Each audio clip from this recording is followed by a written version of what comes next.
To see everybody. I'm going to completely go against the religion thing. We're going to put a pin in that for a minute. Cheryl and I got involved in this years ago for what we thought was going to be a quick solution and fix for our child in the public school. And here we are today with still nothing accomplished. I can't say that. We've accomplished a lot, but it's not over. We all need to come together. We need to fight. We really need to take it back. It's gotten out of hand, and we need to take control. So I'm gonna usually when I speak, I try not to read a script, but in order for me to get it all out and stay on topic, because I tend to ramble, I'm gonna read right from what I have prepared. That way we can get all the information out. So we're gonna talk about the school system, where we're at, where we want to be, and how do we get there. All right. So why winning school board elections is important. When most people think about a school board, they picture volunteers who approve budgets, hire teachers, and maybe decide when school starts. But today's school boards do much more than that.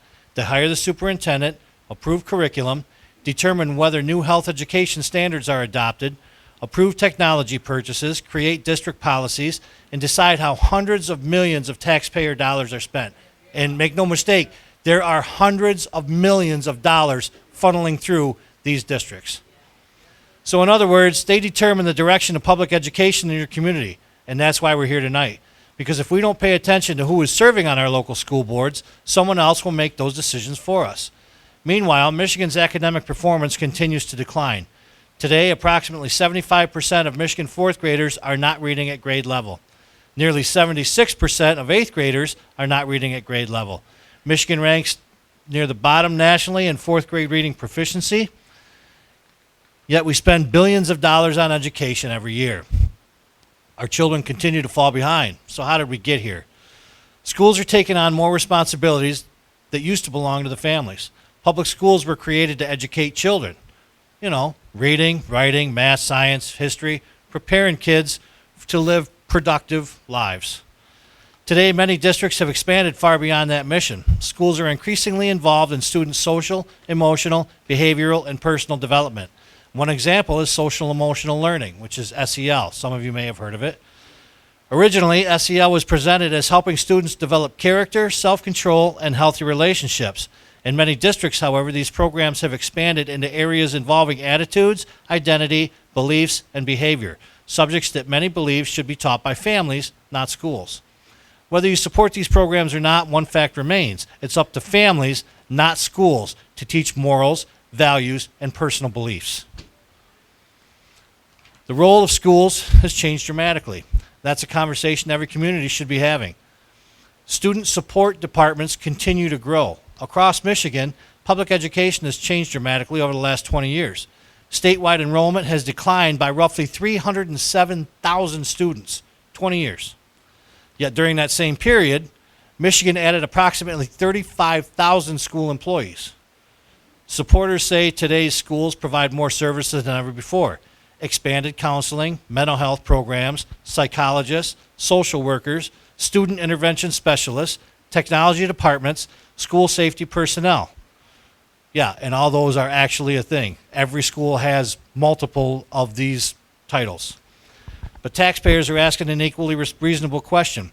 If Michigan has over 300,000 fewer students, why does it have 35,000 more employees? Now bring that question to your own district. Ask, how many counselors are employed? How many psychologists? How many social workers? How many student assistance specialists? Student success program advisors? And how much is spent on outside mental health vendors? For example, my district, Chippewa Valley, pays roughly $160,000 a year to a company named Uliance, which offers mental health services to students, parents, and staff. Outside vendor.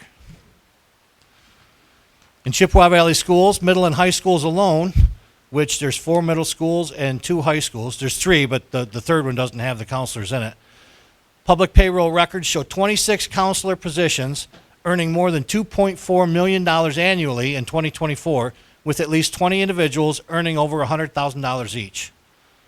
Again, this isn't about whether students deserve support. They absolutely do. The real question is this: are we measuring success by hiring more adults or by producing better outcomes for children? If we're hiring more employees than ever before, Why aren't more children reading at grade level? Technology has become the primary learning tool. Technology has an incredible value. No one is suggesting we eliminate computers from school, but somewhere along the way, technology stopped becoming a tool and started becoming the teacher. Today's students spend much of their day looking at screens. The concern isn't simply screen time, it's what constant screen use is doing to learning. Students are trained to jump between tabs, notifications, apps, and digital activities. All while doing this, they're being tracked and data is being collected on these kids against and unbeknownst to us. Instead of developing sustained focus, they become accustomed to constant stimulation as well as instant gratification. How many times do we have to wait for something? Today, you don't have to wait. I want it now, and they think they should get it. Researchers even describe something called the illusion of learning. Students appear busy. They're clicking, searching, completing assignments, but activity isn't the same as mastery. Instead of remembering information, they search for it. Instead of solving problems, they ask technology to solve them for them. We're replacing thinking with searching. So you remember years ago, they used to have the card catalogs in the libraries. Remember those? When we had to find information, we'd go to the card catalog, we'd dig through, we'd find the title we're looking for, and on it is a set of numbers. So we had to write those numbers down. So now we're using one motor skill, reading and thinking. Now we're writing it down, putting it to paper. So we're using another motor skill, right? Now we have to go search for it. So there's something else. Now we're walking over, we're looking, we're reading all the numbers, we're finding out where everything's at, right? We're learning. We're committing things to memory. We're learning how to solve problems and how to do everything. Yeah, now it's just, well, I'll just ask AI, right? After investing billions of dollars in educational technology, we should ask a simple question. Are we producing better thinkers or simply creating more screen time?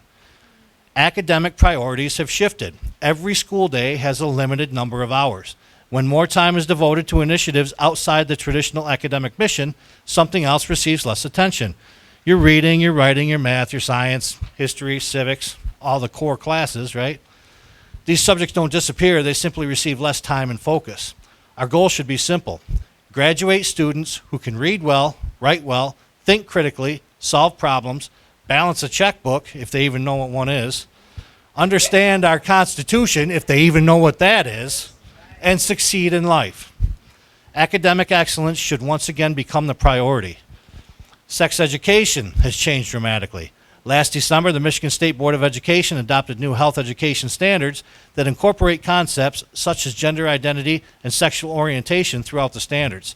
Parents are often told they can simply opt their child out of sex education, but the standards themselves state that these competencies are to be, quote, applied across the school curriculum and integrated into any area of content, end quote, and that's directly from their standards. So here's the question. If concepts related to sex, gender identity, and sexual orientation are integrated into English, science, and history, and every other class, how exactly is a parent supposed to opt their child out? These are all classes required to graduate. Michigan law establishes requirements regarding HIV and AIDS instruction and requires abstinence to be stressed whenever sex education is taught. The new health education standards go well beyond those statutory requirements. And here's something many people don't realize. Local school boards decide whether to adopt those voluntary standards. The decision is made right here by your local board. So what we need to do, we don't need to reinvent education. We need to return to what has always worked. Academic excellence. Teach children to read proficiently, master phonics, develop strong math skills, write clearly, think critically, solve problems, understand history and civics. Prepare them for careers in college, military service, skilled trades, and life. Student support should help children overcome genuine challenges, not become the primary focus of education. Technology should be a tool, not a substitute for teaching. Parents should be partners, not spectators. Health education should comply with Michigan law, reflect community values, and involve meaningful parental participation. Most importantly, schools should return to their primary mission, educating children. So how do we get there? This is where school board elections matter. The school boards decide the curriculum, approve the budgets, hire the superintendents, determine whether to adopt Michigan's health standards, approve technology purchases, establish district priorities. Everything we've talked about tonight starts with decisions made by elected school board members. Right now, less than a handful of Macomb County school districts have conservative candidates stepping forward. Many races are uncontested. Our others feature incumbents who support continuing the current direction. If you're happy with the status quo, you don't need to do anything, stay on the couch. But if you believe our schools should return to academic excellence, parents should have a stronger voice, and children should come before politics, then we need you. Maybe you're the one who should run. And if running isn't for you, find someone who will. Support them, volunteer, walk to neighborhoods, put out yard signs, make phone calls, donate to their campaigns. When they do get elected, you have to show up to the meetings. We have to support them. They have to know that they're not out there by themselves.